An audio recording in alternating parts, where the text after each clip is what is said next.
క్రికెట్లో ఎన్నో కష్టాలు, మరెన్నో అవమానాలు. వరల్డ్ కప్‌లో 500కు పైగా రన్స్ చేసిన బీసీసీఐ సెంట్రల్ కాంట్రాక్ట్ నుండి తొలగింపు. 10 ఏళ్ల కరువును తీరుస్తూ కేకేఆర్‌కు ట్రోఫీ అందిస్తే జట్టు క్రెడిట్ మొత్తం మరొకరికి దక్కింది. పైగా కప్ అందించిన కెప్టెన్‌నే జట్టు నుండి రిలీజ్ చేశారు. అంతకుముందు కెరియర్ మొదట్లో పరుగులు లేక ఏకంగా 2 ఏళ్ల పాటు తీవ్రమైన డిప్రెషన్. క్రికెట్ వదిలేద్దామనుకున్నాడు. కానీ చిన్నప్పుడు ఫుట్బాల్ ప్లేయర్ కావాలనుకుని తండ్రి కోసం బ్యాట్ పట్టిన ఆ కుర్రాడు ఎక్కడా పోరాటం ఆపలేదు. ఈరోజు ఏకంగా 27 కోట్లకు పంజాబ్ జట్టు అతన్ని కొనుగోలు చేసి కెప్టెన్ను చేస్తే ఒంటి చేత్తో ఆ జట్టును ఫైనల్కు చేర్చాడు. అవమానాలు ఎదురైన చోటే తన సత్తా చాటిన ఆ పోరాట యోధుడేమ శ్రేయస్ అయ్యర్.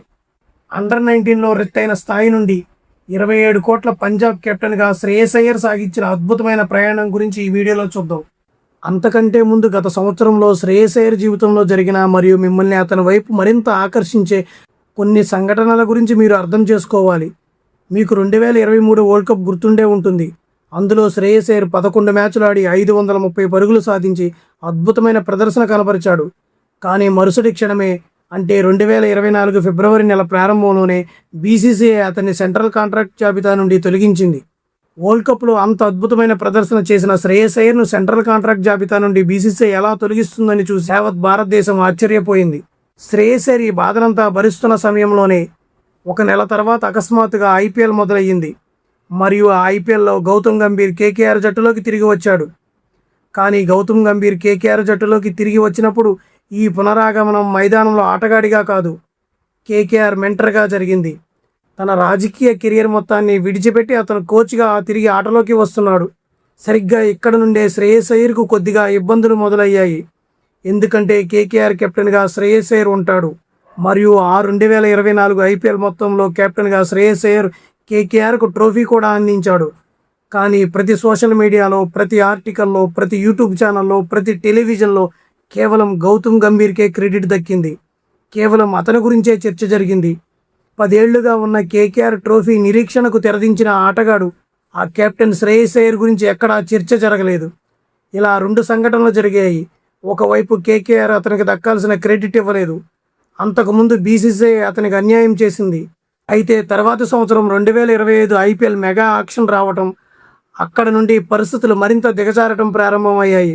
ఎందుకంటే 10 ఏళ్లుగా ట్రోఫీ లేని లోటును తీరుస్తూ కేకేఆర్ ఒడిలో ట్రోఫీని పెట్టిన ఆటగాడిని కేకేఆర్ అంటిపెట్టుకోకుండా 2025లో వదిలేసింది. అతను రిలీజ్ అయిన తర్వాత పంజాబ్ వేలంలో 26,75,00,000లకు కొనుగోలు చేసి అతన్ని కెప్టెన్ చేసింది. దాని ఫలితం ఏమిటో మీ ముందే ఉంది. కెప్టెన్ శ్రేయస్ అయ్యర్ పంజాబ్ను ఫైనల్ వరకు తీసుకువెళ్ళాడు. అతను ఎంత గొప్ప ఆటగాడంటే ఇన్ని పరుగులు చేసిన తర్వాత కూడా అతని ముఖంలో ఎలాంటి ఆనందము లేదా ఉత్సాహం కనిపించలేదు. అతను ఎంత ప్రశాంతంగా కూల్గా ఉన్నాడో ఆ ఫోటోల ద్వారా ప్రజలు చాలా విషయాలు అంచనా వేస్తున్నారు. ఇవన్నీ గడిచిన 1 సంవత్సరంలో అతను ఎదుర్కొన్న పరిస్థితులు. ఇప్పుడు అతని జీవితానికి సంబంధించిన కొన్ని వ్యక్తిగత విషయాలు మీకు తెలియజేస్తాను. శ్రేయస్ అయ్యర్ డిసెంబర్ 6, 1994న ముంబైలో జన్మించాడు. అతని తండ్రి పేరు సంతోష్ అయ్యర్ మరియు తల్లి పేరు రోహిణి అయ్యర్. 1980 మరియు 90 దశకంలో ముంబై తన క్రికెట్ స్టార్లను జన్మిస్తున్న సమయం అది. అందులో సచిన్ టెండూల్కర్ ఉన్నాడు మరియు అందులో అతిపెద్ద పేరు సునీల్ గవాస్కర్. అప్పటికే తన గొప్ప వారసత్వాన్ని వదిలిపెట్టి క్రికెట్ నుండి రిటైర్మెంట్ తీసుకున్నారు. కానీ అదే సమయంలో ముంబై లాంటి మహానగరం తన ఒడిలో కొంతమంది బుల్లి తారలను పెంచుతుంది. ఆ తారల్లో శ్రేయస్ అయ్యర్ కూడా ఒకడు. ఈరోజు నేను అతని చిన్నప్పటి నుండి ఇప్పటి వరకు పూర్తి కథను మీ ముందు ఉంచుతాను. డిసెంబర్ 6, 1994న ముంబైలో జన్మించిన ఇతను గ్రాడ్యుయేషన్ వరకు చదువుకున్నాడు.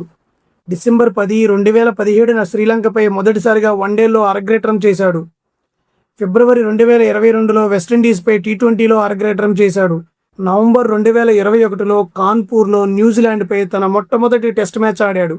2015లో మొట్టమొదటిసారిగా ఢిల్లీ డేర్ డెవిల్స్ ఇతన్ని కొనుగోలు చేసింది. ఆ సమయంలో 2,60,00,000లకు అమ్ముడుపోయిన అతను ఆ సీజన్లో అత్యంత ఖరీదైన అన్క్యాప్డ్ ఆటగాడుగా నిలిచాడు. అత్యంత ఖరీదైన అన్క్యాప్డ్ ఆటగాడు అంటే అప్పటి వరకు అతను భారత జట్టు జెర్సీని ధరించలేదు లేదా క్యాప్ అందుకోలేదు.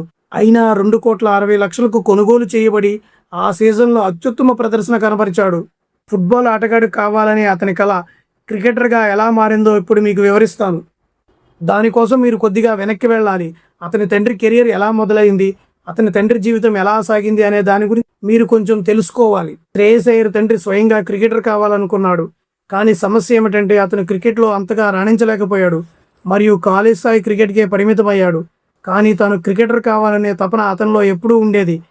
తాను కాలేకపోయినా తన కొడుకునైనా క్రికెటర్ని చేయాలనుకున్నాడు.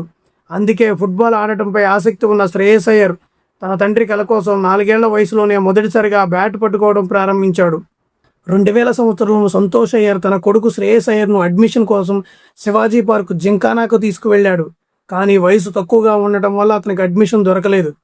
కొడుకు మొదటి నుండి అగ్రస్థానంలో ఉండాలనే ఉద్దేశంతో అతడికి వీలైనంత త్వరగా ఏదైనా స్పోర్ట్స్ కాలేజీలో చేర్పించాలని తండ్రి కోరుకున్నాడు. అయితే కొడుకు ఇంకా చిన్నవాడు అనే నిజాన్ని వెంటనే అంగీకరించకుండా వేరే అకాడమీకి వెళ్ళారు. ఆ అకాడమీ పేరే ఓర్లీ స్పోర్ట్స్ క్లబ్. అక్కడ అతన్ని చేర్పించారు. 1 సంవత్సరం తర్వాత అతను మళ్ళీ తన కొడుకును అదే జింకానాకు తీసుకురావాలనుకున్నాడు. ఎందుకంటే ఆ అకాడమీ నుండి చాలామంది గొప్ప ఆటగాళ్లు వచ్చారు. గతంలో వయసు తక్కువని రిజెక్ట్ చేసినప్పుడు 1 సంవత్సరం తర్వాత అబ్బాయిని తీసుకురమ్మని వారు చెప్పారు. ఆ విధంగా 1 సంవత్సరం తర్వాత అక్కడికి తీసుకువెళ్ళినప్పుడు ఈసారి అతను సెలెక్ట్ అయ్యాడు. అయ్యర్ అద్భుతమైన బ్యాటింగ్ శైలి వల్ల అతన్ని గల్లీ క్రికెట్ ఆడేటప్పుడు గల్లీలోని ప్రజలందరూ అతన్ని సేవాగ్ అని పిలిచేవారు. ఎందుకంటే అతను అచ్చం అదే శైలిలో క్రికెట్ ఆడేవాడు. ఈ కారణంగా అతను క్రమంగా అదే శైలిలో ఆడటం ప్రారంభించినప్పుడు ముంబై అంతటా ఈ చర్చ మొదలైంది. శ్రేయస్ అయ్యర్కు వీరేంద్ర సెహ్వాగ్ అనే బిరుదు కూడా లభించింది. శివాజీ పార్క్ జింకానాలోని వారంతా శ్రేయస్ అయ్యర్ బ్యాటింగ్ చూసి ఆశ్చర్యపోయేవారు మరియు ఎంతో సంతోషించేవారు. త్వరలోనే అతనికి జింకానా జట్టులోని అండర్-13లో అవకాశం లభించింది. అప్పటి నుండి అతను ఆడటం ప్రారంభించాడు. అతనికి అండర్-13లో అవకాశం లభించగానే కొడుకు సరైన ట్రాక్లోనే వెళ్తున్నాడని, భవిష్యత్తులో క్రికెటర్గా బాగా రాణిస్తాడని తండ్రికి అర్థమైంది. ఆ తర్వాత అతను అండర్-14కి వెళ్ళినప్పుడు అక్కడ కూడా చాలా అద్భుతమైన ప్రదర్శన చేశాడు. కానీ ఫ్రెండ్స్, అతను అండర్-16కి వచ్చేసరికి అతను డిప్రెషన్కు గురయ్యాడు. అతని బ్యాటింగ్ వేగం క్రమంగా తగ్గిపోయింది మరియు అతని బ్యాట్ నుండి పరుగుల వరద తగ్గింది.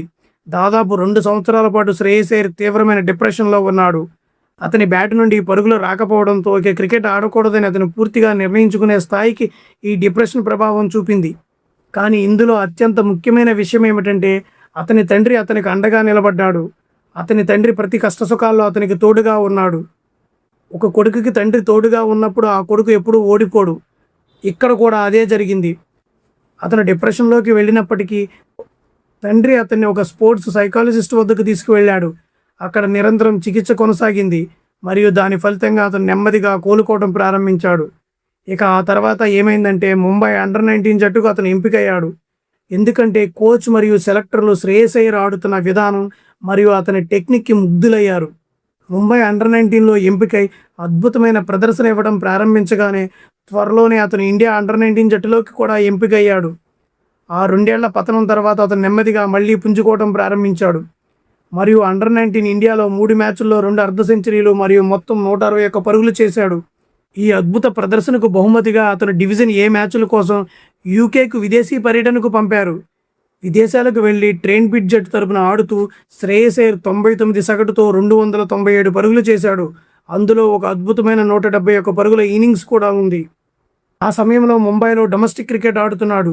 2014-15 ప్రాంతంలో అతని జీవితం ఊహించిన మలుపు తీసుకోవడం మరియు ఒక రకంగా హైప్ రావడం ప్రారంభమైంది. 2014-15 సమయంలో రంజీ మరియు విజయ్ హజారే ట్రోఫీలు ఆడడం ప్రారంభించాడు. 2014వ సంవత్సరం అతనికి చాలా అద్భుతంగా గడిచింది. 2014లో విజయ్ హజారే ట్రోఫీలో 273 పరుగులు మరియు రంజీలో 809 పరుగులు సాధించాడు. 2015లో కూడా అతనికి అత్యుత్తమ సంవత్సరంగా నిలిచింది. ఎందుకంటే ఆ రంజీ సీజన్లో అతను ఒక్కడే 1300 పరుగులు చేశాడు. ఆ ప్రదర్శన ఫలితంగానే 2015 ఐపీఎల్ వేలంలో అన్క్యాప్డ్ ఆటగాడుగా అత్యధికంగా 2,60,00,000కి అమ్ముడుపోయాడు. ఢిల్లీ డేర్ డెవిల్స్ అతన్ని కొనుగోలు చేసింది. ఆ ఐపీఎల్ సీజన్లో మొత్తంగా అతను ఎంత అద్భుతంగా ఆడాడంటే 14 మ్యాచ్ల్లో దాదాపు 439 పరుగులు చేశాడు. దాని ఫలితంగా ఐపీఎల్ సీజన్లో అతనికి emerging player of the tournament award లభించింది. అందుకే అతను తనకంటూ ఒక ప్రత్యేకమైన ముద్ర వేశాడు. ఆ తర్వాత నుండి ఐపీఎల్లో అతని ధర నిరంతరం పెరుగుతూనే వచ్చింది. అతను 3 వేర్వేరు జట్లకు మ్యాచ్లు ఆడాడు, కెప్టెన్సీ వహించాడు మరియు వారిని ఫైనల్కు చేర్చాడు. ఫ్రెండ్స్, అతను 2 సంవత్సరాల పాటు డిప్రెషన్లో ఉన్న ఆ కష్టకాలంలో కూడా తన తండ్రి అండగా నిలబడిన శ్రేయస్ అయ్యర్ కథ ఇది. తన తండ్రి వల్లే అతను ఆ డిప్రెషన్ నుండి బయటపడ్డాడు మరియు ఈరోజు భారత్ జట్టుకు ఒక గొప్ప స్టార్గా గుర్తింపు పొందాడు. ఫ్రెండ్స్, శ్రేయస్ అయ్యర్కు సంబంధించిన ఈ కథ మీకు ఎలా అనిపించిందో కామెంట్ చేయండి. నచ్చితే లైక్ చేయండి, మీ ఫ్రెండ్స్తో షేర్ చేయండి. మరో ఇంట్రెస్టింగ్ కథతో మళ్ళీ కలుద్దాం. అంతవరకు జై హింద్.